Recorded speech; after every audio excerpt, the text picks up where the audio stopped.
I wish that I could say this is just a passing phase in the cycles of our nation's life. Certainly times of war, times of reaction throughout the society. But as expect, we are now experiencing the coming of a surface of a triple-pronged sickness that has been lurking within our body politic from its very beginning. That is the sickness of racism, excessive materialism, and militarism. Not only is it our nation's dilemma, it is the plague of Western civilization. As early as 1906, W.E.B. Du Bois prophesied that the problem of the 20th century would be the problem of the color line. Now, as he's saying two-thirds into this crucial period of history, we know full well that racism is still the hound of hell, which the dogs track of our civilization. Ever since the birth of our nation, white America has had a schizophrenic personality on the question of race. She has been torn between selves, a self which she proudly professed the great principle of democracy, and a self in which she madly practices the antithesis of democracy. This tragic duality has produced a strange indecisiveness and ambivalence toward the Negro, causing America to take a step backwards simultaneously with every step forward on the question of racial justice.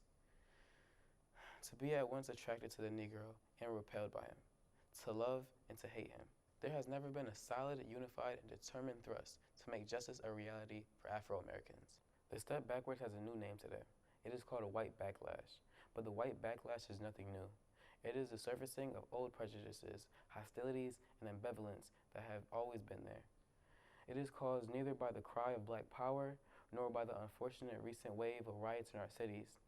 The white backlash of today is rooted in the same problem that characterized America ever since the black man landed in chains on the shores of this nation.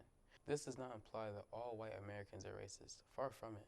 Many white people have, through deep moral compulsion, fought long and hard for racial justice, nor does it mean that America has made no progress in her attempt to cure the body politic of the disease of racism, or the dogma of racism has considerably modified in recent years. However, for the good of America, it is necessary to refute the idea that the dominant ideology in our country, even today, is the freedom and equality, while racism is just an occasional departure from the norm on the part of a few bigoted extremists.